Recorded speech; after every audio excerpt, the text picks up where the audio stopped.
በዓለማችን ላይ እንደ ሳይንቶሎጂ ጥቂቶችን ግራ የሚያጋባ፣ ጥቂቶችን የሚያስቆጣ፣ ጥቂቶችን ደግሞ በተስፋ የሚሞላ ሌላ ድርጅት የለም። በአንድ በኩል የሰው ልጅ ከድብቅ ስቃዩ ነፃ አውጥቶ ወደ ፍጹም መንፈሳዊ ከፍታ እንደሚያደርስ ቃል የሚገባ ድርጅት ነው። ተከታዮቹ የሆሊውድ ዝነኛ ተዋናያንን ጨምሮ በዓለም ዙሪያ በሚሊዮን የሚቆጠሩ እንደሆኑ ይነገራል። በሌላ በኩል ደግሞ ተቺዎቹ እንደሚሉት ይህ ድርጅት ሃይማኖትን ሽፋን ያደረገ፣ የሰዎችን አእምሮና የኪስ ቦርሳ የሚቆጣጠር፣ ቤተሰቦችን የሚበትንና ተቃዋሚዎችን ያለ ምህረት የሚያጠፋ አደገኛ አምልኮ ነው። እውነቱ የትኛው ነው? ሳይንቶሎጂ ምንድን ነው? ከየት መጣ? መሰረታዊ እምነቶቹስ ምንድን ናቸው? ለምንድነውስ ይህንን ያህል ውዝግብ የሚያስነሳው? ሰላም ጤና ይስጥልን ውድ የዩቲዩብ ቻናል ቤተሰቦች፣ እንኳን ወደ ቻናሉ በደህና መጡ። በሚቀጥሉት ደቂቃዎች ከሳይንሳዊ ልቦለድ ጸሐፊው መስራች አንስቶ እስከ ሚስጥራዊ እምነቶቹ ከሚያንጸባርቀው ዝና በስተጀርባ እስከሚነገሩት የጨለማ ምስክርነቶች ድረስ የሳይንቶሎጂን ገመና አብረን እንፈትሻለን። ከቪዲዮአችን መጨረሻ ድረስ አብረን በመቆየት ይከታተሉ። These are the times we will all remember. የሳይንቶሎጂን ታሪክ ለመረዳት መጀመሪያ መስራቹን መረዳት ይኖርብናል።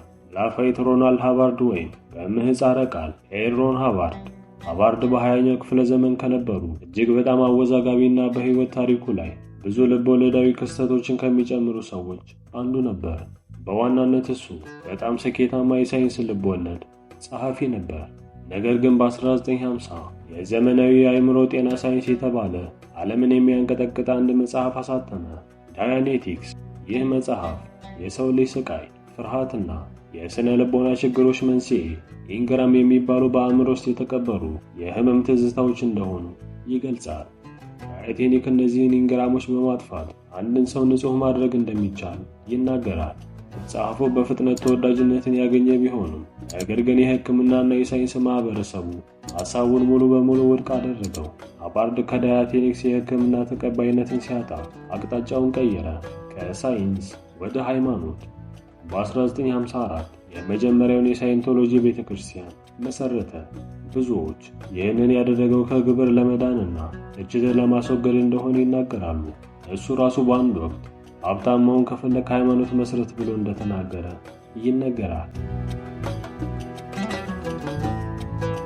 ታዲያ ሳይንቶሎጂስቶች በምን ያምናሉ?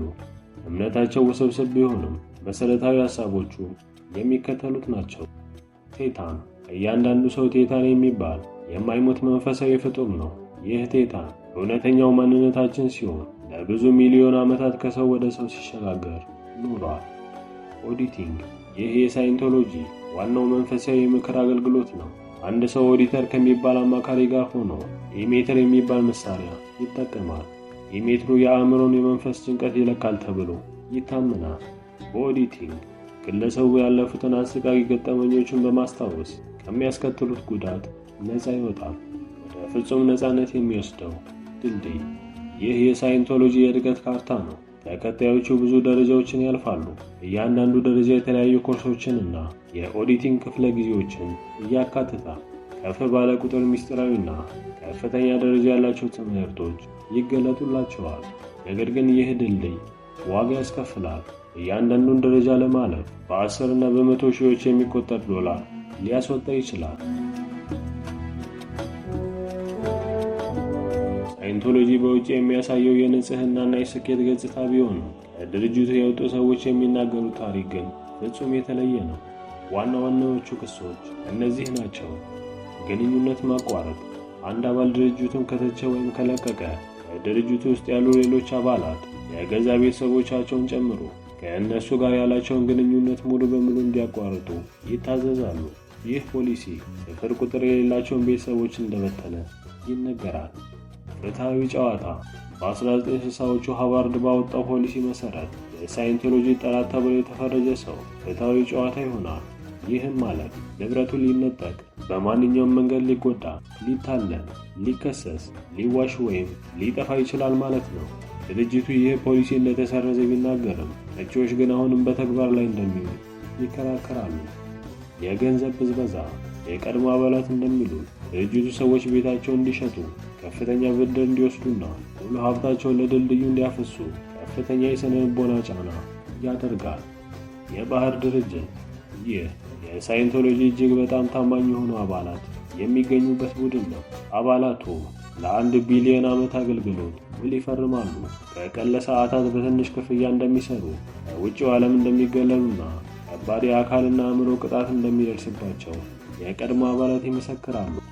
አንድ ከድርጅቱ የወጣ የቀድሞ አባል እንደተናገረው ለ15 ዓመት ውስጥ ነበርኩ። መጀመሪያ ላይ ሕይወቴን እንደሚያስተካክልልኝ አመንኩ፣ ግን ቀስ በቀስ ሁሉም ነገር ተነጠቅኩ። ገንዘቤን፣ ነፃነቴንና ከሁሉም በላይ ቤተሰቤን። መውጣት ስፈልግ አስፈራሩኝ፣ ተከታተሉኝ። እሱ እስር ቤት ነው፣ ግን ግንቡ ያለው በውጪ ሳይሆን በአእምሮ ውስጥ ነው ሲል ገልጸዋል። ከሳይንቶሎጂ መውጣት ቀላል አይደለም። ብዙዎች ለዓመታት ሲያምኑበት የነበረው ዓለም ይናድባቸዋል። ያጡትን ቤተሰብና ጊዜ ሲያስቡ በከፍተኛ የሥነ ልቦና ቀውስ ውስጥ ያልፋሉ። ነገር ግን ከቅርብ ዓመታት ወዲህ በኢንተርኔትና እንደ ሊያ ሬሚኒ ባሉ ደፋር የቀድሞ አባላት አማካኝነት ብዙ ሰዎች ድምፃቸውን ማሰማት ጀምረዋል። ታሪካቸውን በማጋራት ለሌሎች ብርታት እየሆኑና የድርጅቱን ሚስጥራዊ አሰራሮች ለዓለም እያጋለጡ ነው። ድርጅቱ በበኩሉ እነዚህ ክሶች የሃይማኖት ጥላቻና የተናደዱ የቀድሞ አባላት ውሸት በማለት በተደጋጋሚ ያስተባብላል። ስለዚህ ወደ መጀመሪያ ጥያቄያችን እንመለስ። ሳይንቶሎጂ የነጻነት መንገድ ነው ወይስ የአእምሮ እስር ቤት? መልሱ ምናልባት ለተለያዩ ሰዎች የተለያየ ነው። ለአንዳንዶች ሕይወታቸውን የቀየረላቸውና ዓላማ የሰጣቸው እውነተኛ መንፈሳዊ መንገድ ሊሆን ይችላል። ለሌሎች ስፍር ቁጥር ለሌላቸው ግን በሃይማኖት ስም ነጻነታቸውን፣ ገንዘባቸውንና ቤተሰባቸውን የቀማቸው አታላይና አጥፊ ኃይል ነው። አንድ ነገር ግን ግልጽ ነው። ሳይንቶሎጂ ኃይለኛ፣ ሚስጥራዊና ከፍተኛ ውዝግብ የሚያስነሳ ድርጅት ነው። እያንዳንዱ ግለሰብ ወደዚህ ዓለም ከመግባቱ በፊት ከሚያንጸባርቀው ገጹ ጀርባ ያለውን የጨለማ ገመና በጥልቀት መመርመር ይኖርበታል። ምክንያቱም በአንዳንድ መንገዶች ላይ መመለሻው በጣም ከባድ ሊሆን ይችላል። ተመልካዮቻችን እስከ ቪዲዮአችን መጨረሻ ድረስ አብረውን ስለነበሩ ከልብ እናመሰግናለን። ቪዲዮ ከተመቸው ላይክና ሼር ማድረጉን እንዲሁም ሐሳብ አስተያየት ካሉት ኮሜንት ላይ ጻፉልን። ለቻናሉ አዲስ ከሆኑ ቻናሉን ሰብስክራይብ ማድረጉንና ደውሏን መጫን አይዘንጉ። በቀጣይ በሌላ ቪዲዮ እስክንገናኝ ድረስ መልካሙን ሁሉ ተመኘን። ቻው። For you. And I do care so very, very, very much. So what do you say? We need to clean this place up? Huh? Yeah! Okay. Because we're counting on you. Okay? All right? To LRH.